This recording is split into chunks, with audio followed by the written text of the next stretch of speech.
Y estamos nosotros hablando de aproximadamente 5 días antes de que Cristo fuera crucificado.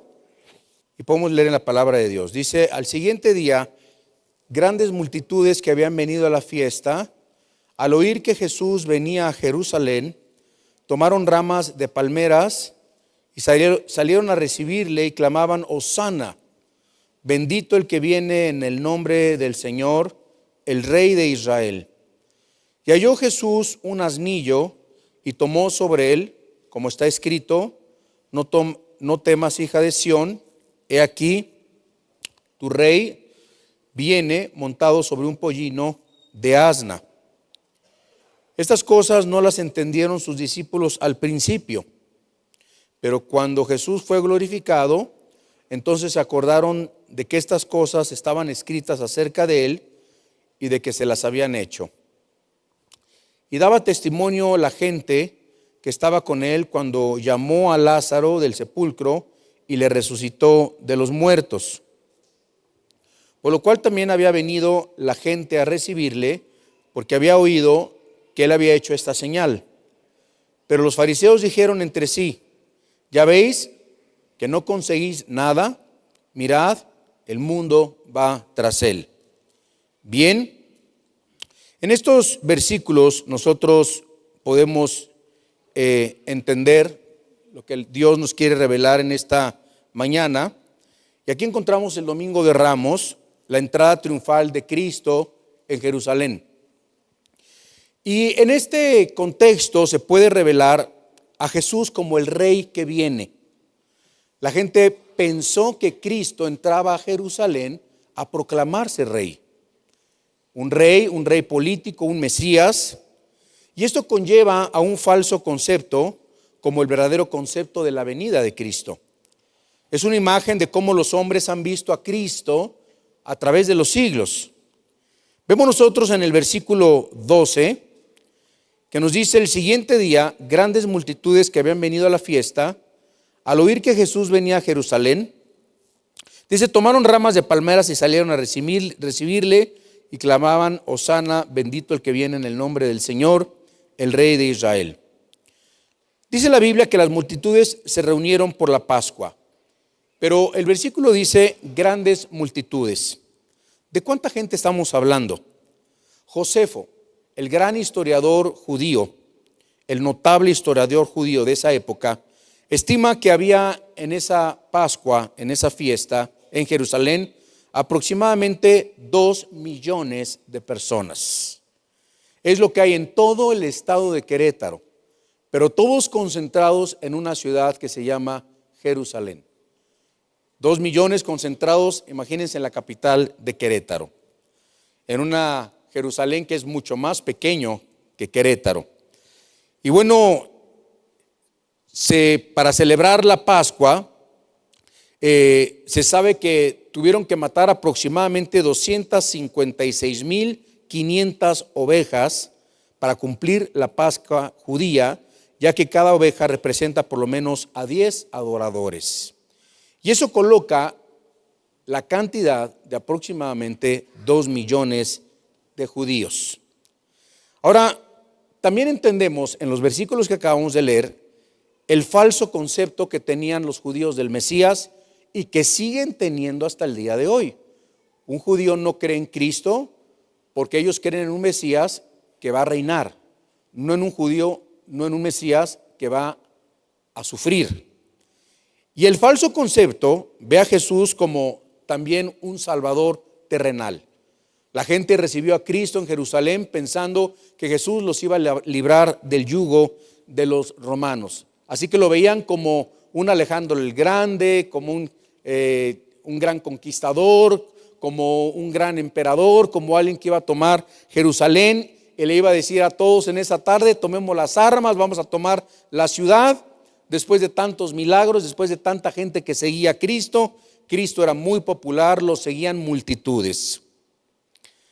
Así que dijeron: Él nos va a dar de comer, Él nos va a curar, Él nos va a sanar, resucitó muertos, alimentó a más de 5,000 hombres. Imagínense todo lo que ve en la mente de la gente. Por fin entra Jesús en la Pascua como cualquier rey entraría y comenzaría a gobernar y daría el triunfo en contra de los romanos. Yo veo que así mucha gente ve a un falso Cristo alrededor de la historia o a través de la historia que han tenido un falso concepto de Jesús. Y la pregunta para muchos de ustedes, damas y caballeros, es: ¿qué es Jesús para ti? Porque mucha gente le dio la bienvenida a Jesús en Jerusalén y cuando oyeron que, ahí dice el versículo, cuando oyeron que Jesucristo venía, fueron a recibirlo y fueron en su búsqueda para encontrarlo. Y la pregunta: ¿qué es lo que estamos buscando en Jesús? ¿Quién es Jesús para nosotros? ¿Qué representa Jesús? La Biblia nos dice en el versículo 13 que tenían ramas de palmeras y salieron a recibirle. Así como se recibe a cualquier emperador o a cualquier rey.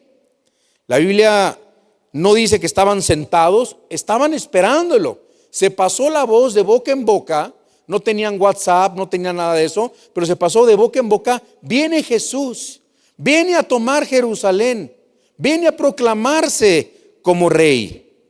Y la palabra del Señor nos dice que comenzaron a gritar: Hosana, bendito el que viene en el nombre del Señor. Y este versículo está también en el Salmo capítulo 118, en el versículo 25, que nos habla y nos dice: oh Jehová, sálvanos ahora. Te ruego, Jehová, que nos hagas prosperar ahora. Bendito el que viene en el nombre de Jehová, desde la casa de Jehová os bendecimos. Bueno, regresamos nosotros a nuestros versículos en el texto en el que nosotros nos quedamos. Las personas gritaban Hosana. ¿Qué significa la palabra Hosana? Apúntelo, la palabra Hosana significa salve ahora, salve ahora, salve ahora. Eso es lo que significa esa palabra, salve. Ellos veían a Cristo como alguien que los iba a salvar, no de sus pecados, sino de un yugo de esclavitud. También significa oramos.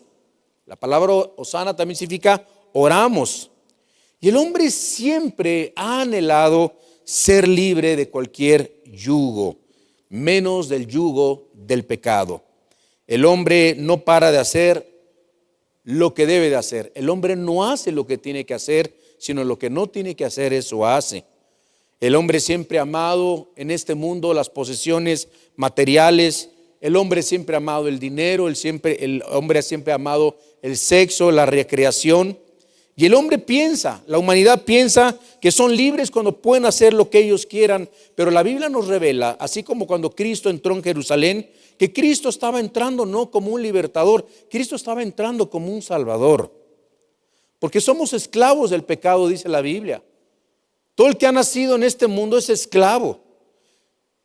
El hombre no piensa en la muerte, el hombre no piensa en el pecado, como tampoco el hombre piensa en las cosas espirituales.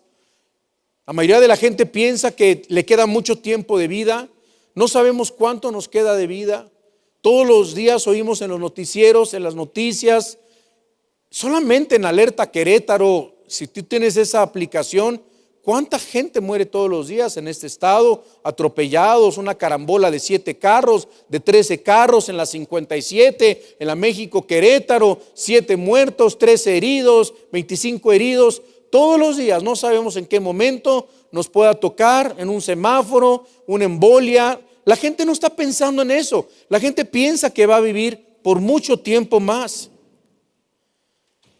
La gente recibió a Cristo en Jerusalén como un rey político, como un Mesías. Y es que la Biblia sí dice que Cristo va a ser el Mesías de Israel y de la humanidad.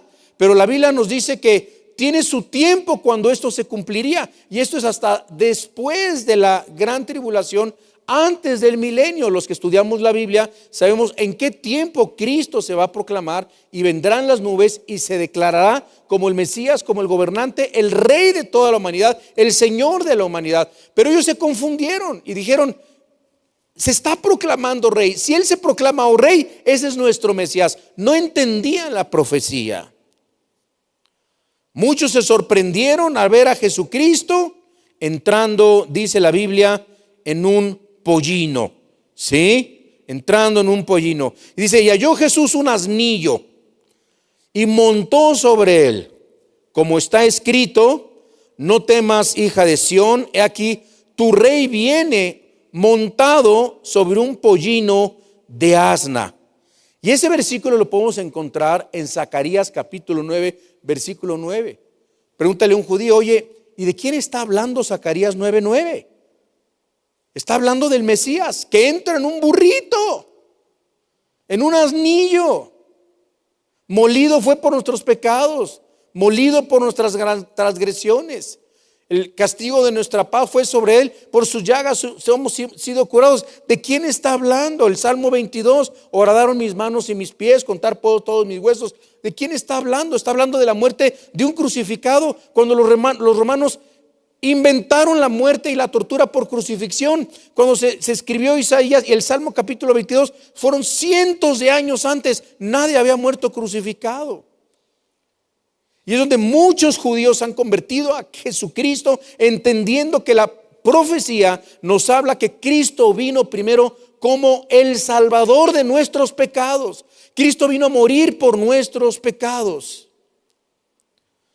Y fíjense, es interesante que el pollino, el asno que utilizó Jesucristo, se usaba en el Antiguo Testamento por los jueces cuando entraban en un pollino a una ciudad para decir: vengo en son de paz.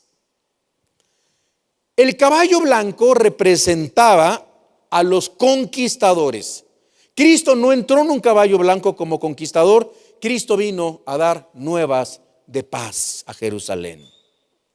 No venía a Jerusalén como un rey de paz, no venía como un guerrero.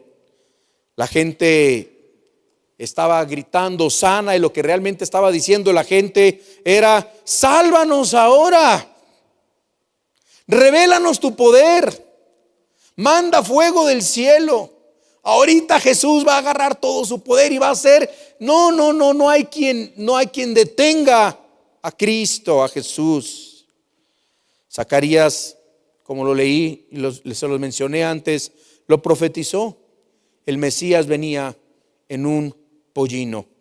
La gente esperaba al Mesías de sus propios sueños y deseos, y la gente no esperaba al Mesías enviado de Dios. Cristo vino a buscar lo que se había perdido. El versículo 16 dice que ni los discípulos entendieron. Ahí está el versículo 16. Dice: estas cosas no las entendieron sus discípulos al principio. Pero cuando Jesús fue glorificado, o sea, después de que Él resucitó, lo que vamos a hablar el próximo domingo, entonces se acordaron de que estas cosas estaban escritas acerca de Él. Todo lo que estaba pasando estaba ya escrito en el Antiguo Testamento. Cristo es el cumplimiento de la ley de los profetas en el Antiguo Testamento. Cristo cumplió cabalmente todas las profecías. Cientos de profecías se cumplieron en Jesús. Es interesante que ahora todo lo que está pasando en el mundo, guerras, todo, muchos lo quieren aplicar a algo que pasó en la Biblia o que lo profetizó, y le están queriendo acomodar por los likes. Pero en Cristo sí se cumplieron todas las profecías del Antiguo Testamento, una por una, desde su madre, de cuál iba a ser su ministerio, cómo iba a empezar su ministerio, cómo iba a morir, en qué pueblo iba a nacer, cómo iba a ser perseguido, qué iba a hacer en la tierra, cuánto tiempo la tierra. Cada una de las profecías del Antiguo Testamento se cumplen en Jesucristo, el Hijo de Dios. ¿Y por qué les digo esto? Porque ha habido muchos líderes religiosos a través de toda la historia: Mahoma, Buda, Mahatma Gandhi, Hare Krishna. Muchos líderes se han levantado religiosos diciendo que ellos son la verdad. Pero ninguno de ellos, ni siquiera un día antes se profetizó cómo se iba a llamar. Cristo se profetizó cómo se iba a llamar. ¿Quién iba a ser su madre? ¿En qué pueblo iban a nacer? ¿Cuál iba a ser su ministerio? ¿Cuál iba a ser su trabajo? ¿Cómo iba a morir? ¿Y por qué iba a morir? Cristo cumple todas las profecías, y la más grande de todas, que volvería a resucitar de entre los muertos. Ellos no entendían hasta que fue glorificado. Hace 2000 años, Jesús moría crucificado, colgado de una cruz. Hace 2000 años. El Hijo de Dios. Y mientras Cristo estaba en esa cruz agonizando, 3 cosas sucedieron sobrenaturales. Dice la Biblia que cuando Cristo fue crucificado hubo un temblor. Tinieblas cubrieron, dice la Biblia, la tierra. El templo, el velo del templo se rasgó en 2 de arriba para abajo. El centurión romano, cuando vio a Cristo en esa cruz, y el centurión romano vio el temblor, sintió el terremoto, vio el día se convirtió en tinieblas. El centurión romano que estaba cuidando a Cristo, que estaba junto a la cruz de Jesucristo, junto al Señor Jesucristo, viendo todo lo que acontecía, después de enterrarle la lanza, dice la Biblia que ese centurión romano, fíjense, él dijo: verdaderamente este es el Hijo de Dios. Ese centurión romano había crucificado a tanta gente que ya estaba acostumbrado a lo que hacía. ¿Saben cuánta gente fue crucificada en los tiempos de Cristo por los romanos? Más de 700,000. De todos los crucificados, solamente uno sobresale: Jesucristo, el Hijo de Dios. Verdaderamente este era el Hijo de Dios. ¿Y por qué moría este hombre de una forma tan cruel? ¿Por qué moría de una forma tan despiadada?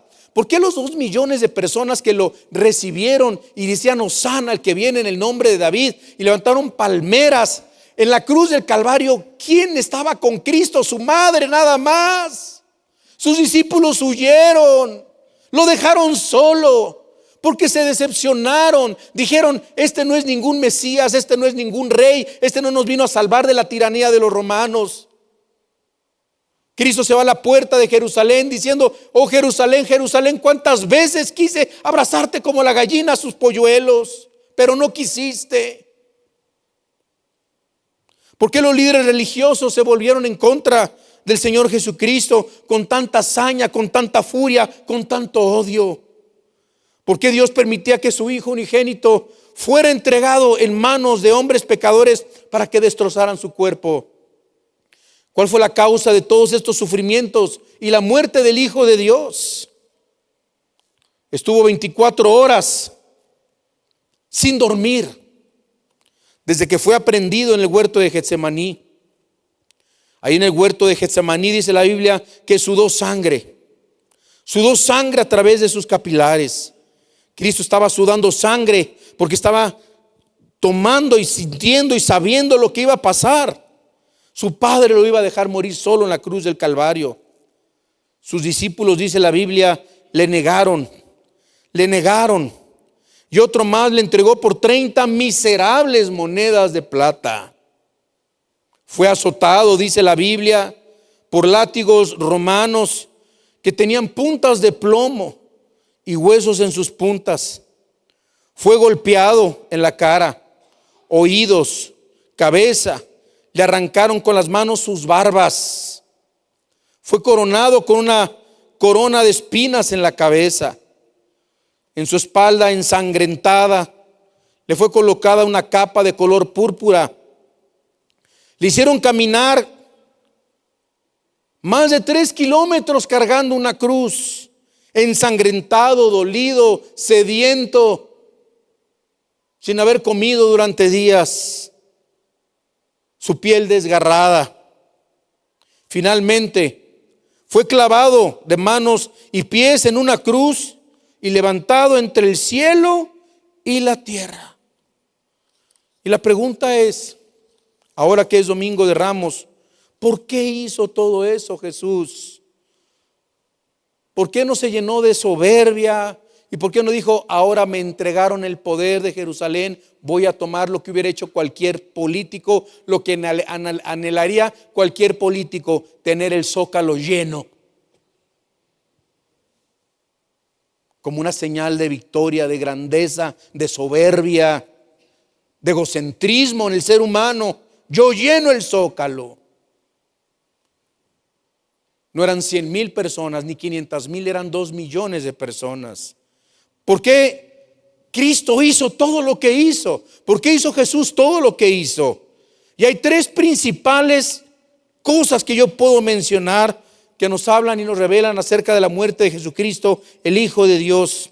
Número 1, el inmenso amor que Dios tiene por cada uno de nosotros. Dice la Biblia en Juan capítulo 3, en el versículo 16, porque de tal manera amó Dios al mundo. De tal manera amó Dios al mundo. Esa palabra tal, de tal manera, habla de la inmensidad que no tiene límite. Cada persona que se muere y se condena por la eternidad, jamás podrá decir que no hubo un Dios que lo amó, que le dio la oportunidad aquí en la tierra. De tal manera Dios te ama, amigo, amiga. De tal manera Dios nos ama, que dice que dio, que ha dado a su Hijo. No dice primogénito. Ojo que cuando en la Biblia dice Hijo unigénito, está hablando del único Hijo. Cuando en la Biblia dice primogénito, como Cristo, que dice fue el Hijo primogénito, está hablando uno entre varios. Son 2 palabras distintas. De tal manera amó Dios al mundo que ha dado a su Hijo unigénito, para que todo aquel que en él cree no se pierda, mas tenga vida eterna. En Romanos capítulo 5, en el versículo 8 nos dice, mas Dios muestra, ¿qué cosa? Su amor para con nosotros, en que siendo aún que pecadores, lo que les dije al principio, nadie quiere hablar del pecado, pero somos pecadores. Si tú has mentido, si has tenido malos pensamientos, si has tenido resentimiento, si has hecho algo indebido, eres un pecador. Todos somos pecadores. Y Cristo vino a morir por nuestros pecados, que siendo aún pecadores, Cristo murió por nosotros. En primera de Juan capítulo 4 del 7 al 10 dice, amados, amémonos unos a otros, porque el amor es de Dios. Todo aquel que ama es nacido de Dios y conoce a Dios. El que no ama no ha conocido a Dios, porque Dios es amor. Diga conmigo, por favor, Dios es amor. Una vez más, Dios es amor. Pero también es justicia y juicio. No nos quedemos con el amor nada más. Dice, y en esto se mostró el amor de Dios para con nosotros. ¿Cómo? Dándome una casa, dándome un bocho del año. No. En eso se mostró el amor de Dios para con nosotros, en que Dios envió a esta otra vez, por segunda vez, envió a su Hijo unigénito al mundo para que vivamos. Está hablando de una vida después de esta vida, para que vivamos por Él, para Él. En esto consiste el amor, no en que nosotros hayamos amado a Dios. Miren, ni tú ni yo amábamos a Dios antes de Cristo. Lo amábamos a nuestra manera.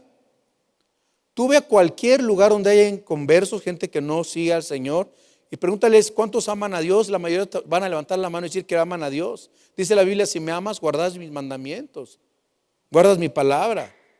No en que nosotros hayamos amado a Dios, sino que Él nos amó primero a nosotros. Él nos amó a nosotros, por amor a nosotros, y envió a su Hijo en propiciación en su lugar por nuestros pecados. En nuestro lugar mandó a Cristo en propiciación por nuestros pecados. Dios, Pudo haber escrito en el cielo, los amo. No, Cristo murió por nosotros y la más grande muestra de amor es cuando damos lo que más amamos. ¿Qué es lo que más amaba Dios? A su hijo. ¿Qué le pide Dios a Abraham? Dame a tu hijo, tu único, el de la promesa, el de la promesa. Abraham, con todo el dolor, sabiendo que Dios podría librarlo de tal petición, por fe, y por eso es el padre de la fe, porque por fe entregó a su hijo y Dios le dijo: detente, ahora veo que me amas y me temes. ¿Cuánta gente se resiente porque Dios les quitó algo? Y dicen: Dios me quitó a mi hijo. No, se lo llevó a su presencia. Pero no tenemos la misma perspectiva, ni la misma visión, ni el mismo entendimiento que Dios tiene, y se amargan contra Dios. Y no puede, el amor de Dios no debe ser una competencia en nuestras vidas. Amarás al Señor tu Dios con todo tu corazón, con toda tu mente, con todas tus fuerzas. ¿Por qué te dolió tanto? Porque amabas más a tu hijo, más a tu esposa, más a tu esposo, más a tu carro, más tu trabajo. Lo amabas más que a Dios. Esa es la realidad.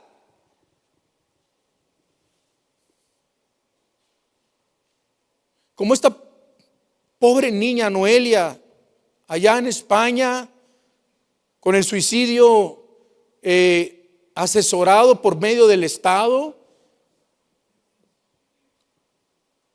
Pobre niña Noelia, ¿cuánto sufrió? Yo estuve siguiendo de cerca y saqué una noticia de ella ayer en mi canal de YouTube. Esa niña desde chiquita tuvo muchos problemas. Estuvo internada, la violaron, se intentó suicidar, se aventó de un 5º piso, quedó parapléjica, muchos dolores. Y cuando comencé a estudiar este caso y ver que esta niña pidió, porque en la ley de España está permitida la eutanasia. La eutanasia es cuando el gobierno determina si la familia quiere que su hijo, su hija, se acabe con su vida como si fuera un perro, un animal, como si fueras a dormir a un veterinario, un perro. ¿Lo puedes hacer? ¿Dios está en contra de esto? La Biblia dice: yo determino quién vive, quién muere. No podemos decidir nosotros. Como en el vientre de una madre, la madre no puede decidir porque es otra persona, no es su cuerpo, es otro cuerpo dentro de su cuerpo. Y el lugar más seguro para un bebé debe ser el vientre de una madre, no el lugar más inseguro. Yo oraba a Dios: Señor, manda a alguien que le hable a Noelia de Cristo. Hicimos una cadena con varios pastores pidiendo oración por ella. Finalmente, en un suicidio asistido por el gobierno, no sé dónde esté el alma de esta niña. El padre por 2 años peleó y sobre la autoridad del padre el Estado decidió. Qué horrible que ahora es la decisión del Estado sobre la decisión de los padres. Los libros de texto tienen que tener LGTBI, tienen que tener ideología de género. No nos importa, dice el Estado, lo que piensen los padres. Y ahora los nuevos libros de la Secretaría de la SEP enseñan a hacer conjuros a los hijos. Y es cuando más diabólico se convierte un gobierno. Dios envía a su Hijo en propiciación por nuestros pecados. ¿Por qué lo hizo el Señor? Por la profundidad del pecado. ¿Por qué el Señor murió por ti, por mí? Porque somos muy pecadores. Hemos pecado mucho. Y la paga de nuestros pecados es la muerte. La Biblia nos dice: por cuanto todos pecaron. ¿Quiénes han pecado? Dice la Biblia. Todos. Hay unos que me dicen: yo soy muy bueno, yo le regalo chocolates a los niños, yo voy a los orfanatorios. De todas maneras eres pecador. Unos hacen más pecados, otros menos, pero todo dice: por cuanto todos, dice la Biblia, todos pecaron. ¿Están qué? Destituidos. Esa palabra es separados. Todos nacemos en este mundo separados de Dios. Todos. Por eso hay religiones, Hay miles de religiones. Todas las religiones, la palabra religión es religar con Dios. Todas las religiones es tratarte de religar, volverte a acercar a Dios. Pero la Biblia dice, por gracia sois salvos por medio de la fe. Cristo dijo, yo soy el camino, la verdad y la vida. Por eso hoy aquí, tú estás en una iglesia donde no se habla de religión. ¿Cómo si estás hablando de la Biblia? Es que Dios está en contra de la religión. El cristianismo no es una religión, es un estilo de vida, es una relación con Cristo. Dios nos salvó de nuestros pecados y de nuestras falsas religiones. La primera religión la inventó Adán y Eva al quererse cubrir con hojas de higuera a través de arrancar hojas de plátano, no sé qué hicieron, se taparon, dijeron, con esto nos vamos a tapar de nuestros pecados. Y no, Dios tuvo que matar un animal, derramar la sangre de un animal y taparlos con túnicas de pieles, porque sin derramamiento de sangre no hay remisión de pecados, dice la Biblia. Por eso envió a su Hijo como el Cordero de Dios que quita el pecado del mundo. Cristo es ese Cordero. Cristo tuvo que derramar su sangre santa, sin pecado. Es lo que hizo posible el sacrificio, la propiciación. En nuestro lugar, los pecados de nuestra condenación fueron sobre de Él, sobre de Cristo.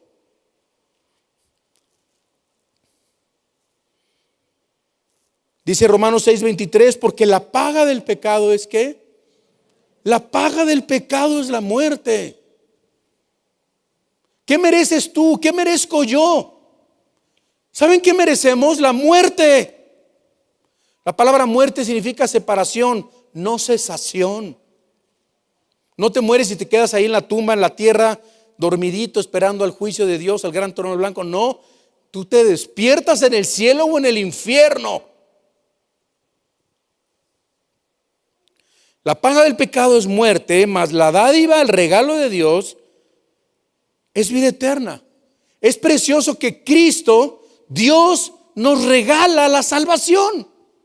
No es por obras, no es por irte a la villa, no es por cortarte el chongo. A mí ya me hace falta cortarme el chongo, pero no por eso me voy a ir al cielo. Son ondas que nos agarran a nuestra edad, pero bueno, ¿va? Perdónenme y bendíganme. Uno cree que se ve cool, pero a lo mejor no va. No es por cortarme el chongo, repito. No es por nopalearme la espalda. No es por cumplir ritos y ceremonias, por ir a la iglesia. Nada de eso nos salva. Nada.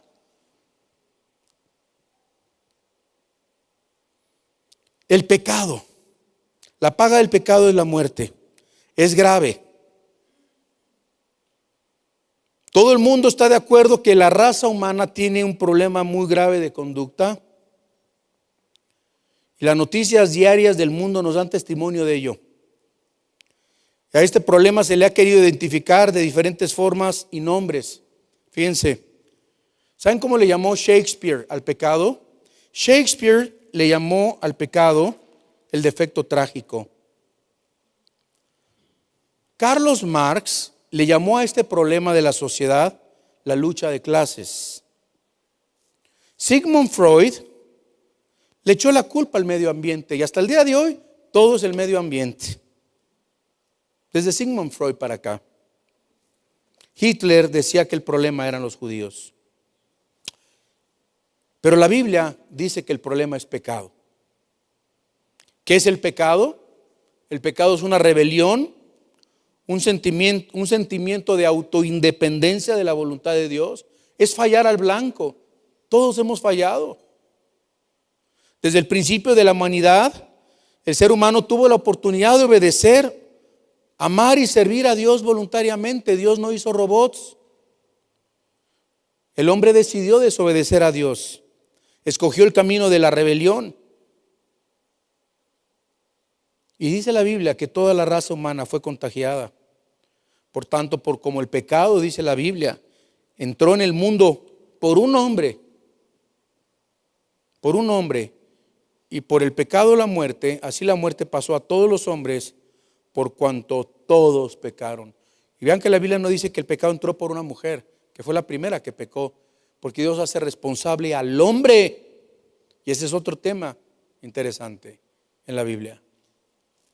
La Biblia nos dice que el pecado es causante de todos los sufrimientos, todas las enfermedades, todos los crímenes, todas las muertes, la drogadicción, los suicidios, la pornografía, las guerras en el mundo. ¿De dónde vienen las guerras? ¿De dónde viene tanto odio? ¿De dónde viene tanta violación a niños, trata de niños, blancas, todo trata, todo lo que está pasando? ¿Qué está pasando con esta sociedad? Y la Biblia es la única fuente de revelación que nos dice qué está pasando. Santiago 4 del 1 al 2 dice, ¿de dónde vienen las guerras? ¿De Irak, de Irán, de Israel, de Estados Unidos? No. ¿De dónde vienen las guerras? Dice la Biblia. Y los pleitos entre vosotros. Muchos dicen, ay, ¿cómo es posible la guerra en Irán? Pues tú andas en guerra contra el vecino. Le declaraste la guerra a tu patrón en el trabajo. Es lo mismo, nada más que tú no eres Trump, es la única diferencia.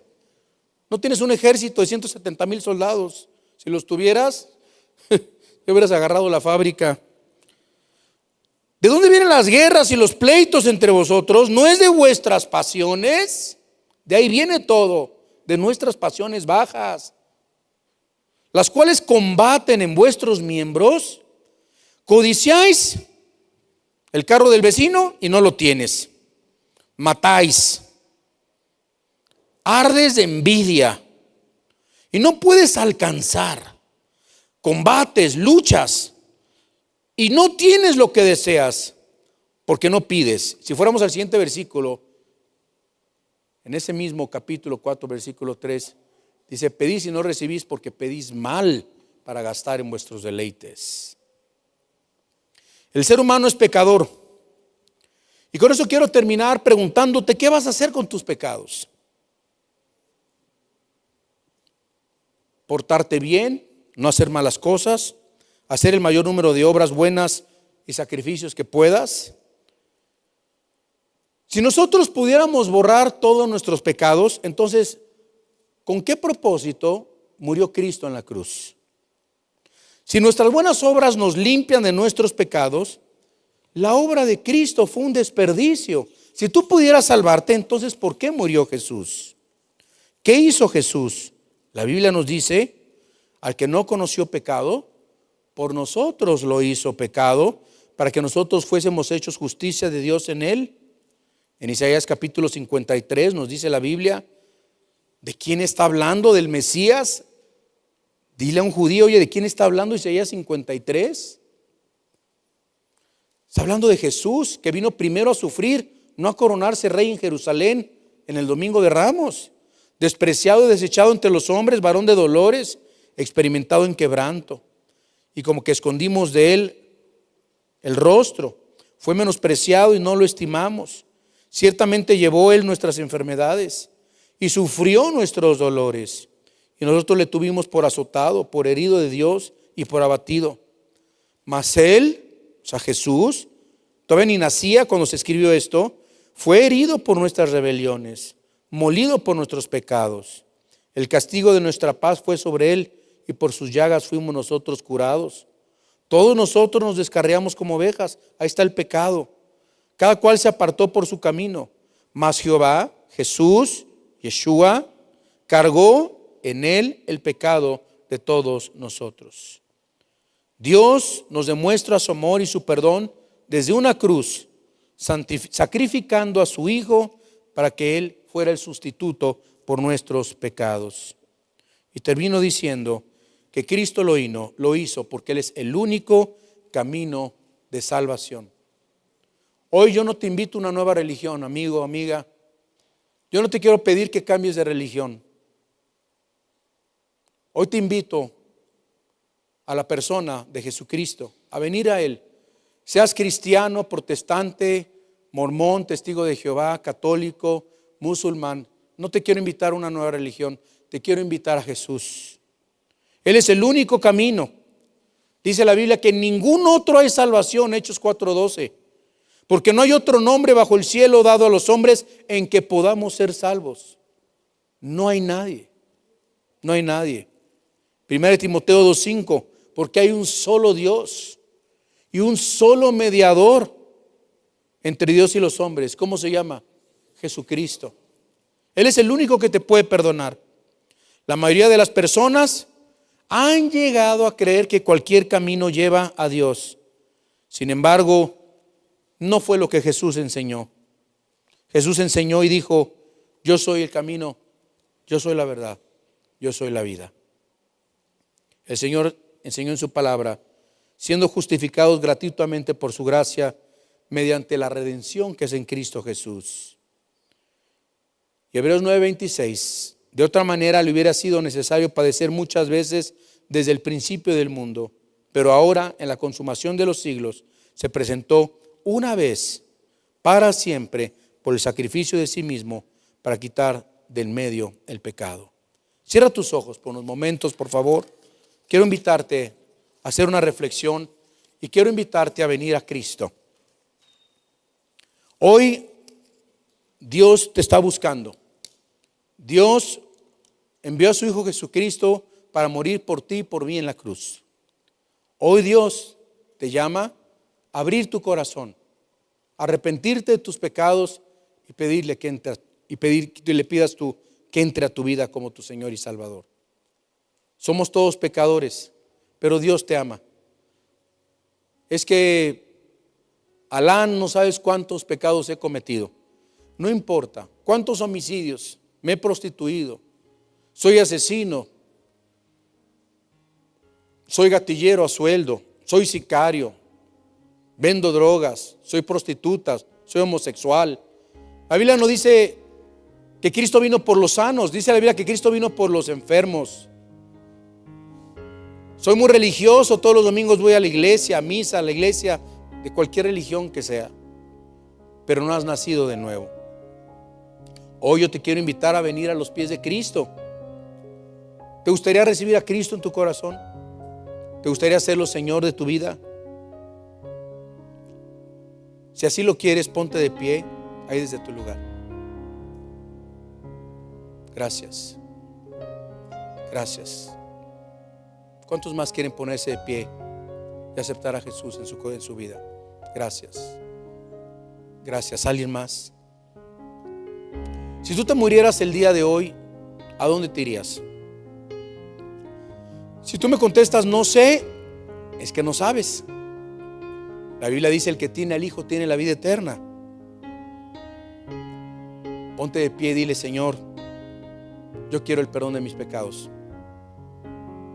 ¿Por qué les pido que se pongan de pie? No es para exhibirlos, porque la Biblia dice: el que me confiesa delante de los hombres, yo le confieso delante de mi Padre que está en los cielos. Pero el que me niega delante de los hombres por pena, yo le negaré delante de mi Padre que está en los cielos. Alguien más decide tomar el valor y decir: Señor Jesús, creo en ti. Ponte de pie. Gracias, gracias, gracias. Gracias. No importa si eres niño, joven, teen, anciano. ¿Cuántas personas quieren ponerse de pie y decir: yo no sé a dónde me voy a ir cuando me muera? Quiero tener el perdón de mis pecados, quiero tener la seguridad de la vida eterna. ¿Alguien más? ¿Alguien más quiere y necesita el amor de Cristo en su vida? Gracias a Dios. ¿Alguien más? Voy a dejar unos segundos más. Hay una lucha ahí en tu vida. Hay una voz que te dice: párate. Ahorita aquí dice: no. Yo haría caso a la voz que dice: ponte de pie, que es el Espíritu Santo hablándote,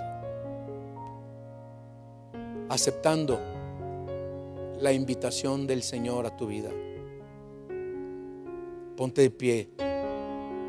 Gracias. Gracias. ¿Alguien más? Ponte de pie. Alguien más.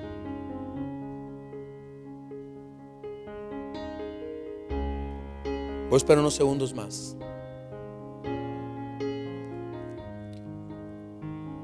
Ponte de pie y dile: Señor, entra a mi vida. ¿Quién más quiere ponerse de pie? No creas que hay mucho tiempo. Si escuchas hoy la voz de Dios, no endurezcas tu corazón. Ven a Jesús. Él te está esperando. ¿Alguien más quiere ponerse de pie? ¿Alguien más? Yo sé que hay más personas diciendo: no, yo aquí sentado lo hago. Hazlo públicamente. No tengas pena, no tengas vergüenza.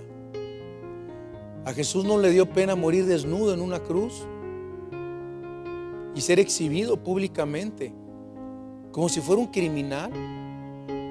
El Hijo de Dios muriendo como un criminal en esa cruz, pero lo hizo porque te ama. Haz tú también lo mismo. Ponte de pie y dile: Señor,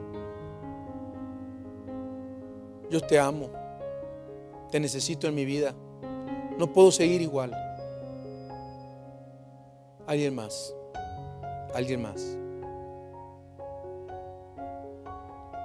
Los que están puestos de pie, con sus ojos cerrados, vamos a orar y vamos a platicar con Dios. Repitan las palabras que yo voy a decir, pero como si fueran tus palabras. Te quiero ayudar a que el Señor, a través de tu oración y tu confesión, entre a tu vida. Así que vamos a orar. Repitan estas palabras y digan: Dios, yo creo en tu Hijo Jesucristo, que murió en una cruz por mis pecados, pero soy pecador y te pido perdón y me arrepiento. Te entrego hoy mi vida. Límpiame y lávame. Yo creo que Jesús murió por mí en una cruz y resucitó al tercer día. Me arrepiento, Dios. Te necesito. Cambia mi vida. Hoy te la entrego voluntariamente. Quiero conocerte, quiero servirte, quiero amarte. Te lo pido en el precioso nombre de Cristo Jesús. Amén. Pueden tomar su lugar. Los que se pusieron de pie, les tenemos un regalo. En unos momentos se va a acercar un edecán, los va a llamar allá atrás para darles este regalo y enseñarles cuáles son los primeros pasos que ustedes deben de tomar en su vida cristiana. Amada iglesia, familia, hoy fue un domingo, como lo anuncié en mis redes y en nuestro Instagram de la iglesia, para invitar gente que no conoce al Señor. ¿Verdad que sí? Y el próximo domingo también. Significa que el próximo domingo vamos a hacer lo mismo. Invitar gente que venga a los pies de Cristo y hablar acerca de la resurrección de Cristo entre los muertos. Que este mensaje pueda ser de fortaleza y de salvación para muchos que todavía no conocen a Jesús. Dios los bendiga. Amén.